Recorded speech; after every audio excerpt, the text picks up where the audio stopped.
Well, today, I thought I would talk about the idea and see how you agree, whether you agree with me or not. But here's the thing that came to me. Without relationships, we have nothing.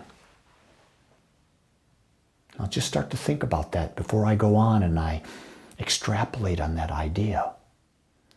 Without relationships, we have nothing. Think about this. Everything in our life centers on our relationships. Right now, as I'm talking, everything centers on my relationship to the material that I'm presenting, to the camera in front of me, to the lights in front of me, to the temperature I'm surrounded by, to where I'm doing this talk. It's all about relationships. And when we can understand that everything centers on our relationships, that's a big key to living an expansive and fulfilling life. Here's a big thing to remember, though. All our relationships are based on our perceptions. Think about that. I can look at one thing, you can look at the same thing. We have different perceptions. We will have a different relationship with it. I look at a lab and I go, oh my God, I love that dog. That dog is just the epitome of love in an animal. Someone else will look at a lab and say, that dog is too big. Or my God, all the responsibility that goes with it. Everyone has a different perception. You can see that in the world today, the different perceptions that people have on things. Here's the key thing to remember. No one has the same perception. Everyone's perception is different. When you understand that, then relationships can develop differently because you're not having an unrealistic expectation from someone because they're not seeing it the same way you are. I've been married, I'm in my 50th year of marriage. I know. The camera tells me it's hard to believe because you look so youngly. But the fact of the matter is, I have been married 50 years. And my wife's perception of our relationship is different than mine. But here's the key thing. Whether it's different or not, the relationship is working for both of us. That's why we're in relationship. And because we're in relationship, how we communicate is based on our relationships. Do you get that? Right now, if you were in class with me, I would communicate with you as I'm the teacher and you're the student.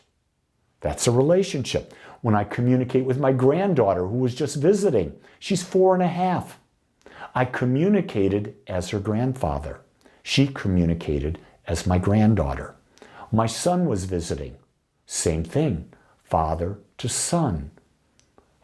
Myself to spouse, myself to business people, myself to people that are a hostess or a waitress or a waiter, whatever it is. The communication we have is based on our relationships. Let me take that a little bit even deeper. How we communicate in our relationships is also based on our relationship with ourselves. Do you get that? I will treat that person in front of me only as good as I treat myself. I will treat my wife only as good as I treat myself. So if I want to treat my wife better, I've got to treat myself better. If I want to love and treat my granddaughter better, I got to love and treat myself better. You know, at Agape, we teach everything begins and ends with self-love, and at the same time, everything begins with me. It begins with you. It doesn't begin with the other person. It begins with you. So let's examine this a little bit more and talk about what types of relationships are there. Well, the first and most important relationship is the one we have with ourselves. And do we have a good relationship? Are we loving? Are we accepting? Are we expanding? Are we growing in our relationship with ourselves? Do we understand what is the essence of who we are? Do we know that we're an individualization of infinite consciousness and that all the power to create is within us? That's a talk in and of itself. Do you know that you have this body and mind and they're there for you to use? So you have a relationship with what? Your body. What is that relationship with your body? It's how you use your body. It's what you do with your body. It's what you feed your body. It's what you drink with your body. It's where you take your body. Do you give your body enough rest? Again, what is your perception about your body? You have a relationship with your mind. Do you control what your mind thinks, or do you let it run away with you? Do you allow your mind to be influenced by people outside of you? Are you blindly accepting things, or are you the master of your mind? Here's another relationship. What is your relationship with your past? This is a big one because this one really holds people stuck because they think their past defines them. The fact of the matter is, your past may be positive, it may be negative, but the truth is, your past was always in balance. You were always equally supported and challenged. You were always challenged and equally supported, but you've got to look for either side. When you're in balance with your past, you're living in love. When you're in balance in your mind, you're living in love. When you're in balance in your body has perfect health. What about our relationship with the future? Do you understand that your thoughts that you're thinking right now are creating your future? Do you realize that everything you say, think, do, feel is creating the mental atmosphere, the mental energy that creates your future? Are you choosing consciously so that you can have the future that you desire? What about the relationship with your soul? Do you realize that you are infinite, that you were created out of infinite consciousness? Do you realize that your soul, that part of infinite consciousness that you represent, has a body, it has a mind, it has the past, it has the future, it has words, it has emotions, it has actions? All of those things are what the soul uses to experience life. And the soul's purpose is to experience as much life as it can.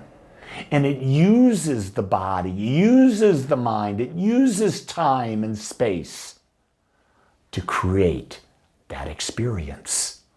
The soul is the observer. It's not attached. It's our mind that's attached. So this is all related to you. So then we go, what about your relationship with others? You see, as you get these prior relationships working, your relationships with others improves. At least people who are a vibrational match to you. You're never going to be a vibrational match to everyone. Give up the idea. When you're with people that are not a vibrational match to you, just shut up. Go back to my talk about shut the F up. Sometimes you can't convince anyone to be different. So give up the idea that you can. Here's the thing you can do. You can be the best you can ever even imagine. That's how you influence others, by the light that you shine, by the person you are and who you are in every situation. What type of relationship then do you have with the planet? Do you really enjoy Mother Earth? This is an incredible playground. Mountains, lakes, air, wind, Oh man, there's so much animals, there's plants, there's so much to appreciate, to explore, to experience on this planet. Just walking with bare feet in the ocean, hiking in the Himalayas, walking in the desert. What kind of relationship do you have with the planet? But most importantly, what kind of relationship do you have with life?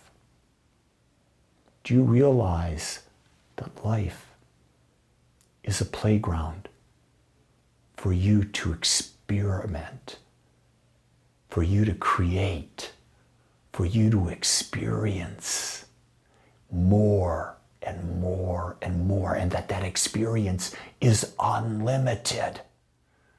That's why I sit here in front of you juiced for life, because while I've had tremendous amounts of experience, I know I have just cracked the surface. The key thing is, the basis of all relationships is the relationship we have with ourselves. It's the amount of self-love. From self-love comes self-worth. Self-worth is an energy that attracts to us everything. If you don't love yourself, you're going to have a low self-worth. If you have a low self-worth, you're going to have a limited experience. Wouldn't it be wise to spend whatever amount of time it is required to truly understand who you are and to perfect your relationship with yourself? If you truly understood the purpose of your relationship with yourself, wouldn't you commit to spend whatever time it took to perfect, to grow, and enhance that relationship? It's what I've dedicated my life to. I would invite you to get to dedicate your life to you so that you can have the most expansive experience of life, and you become a light that teaches others by your example how they too can have a more expansive life. And then we come together and that expansiveness grows and grows and grows. We can't force anything, but we can attract to us that which we are. Become the light. Dedicate this next year to you learning how to better self-love with each other.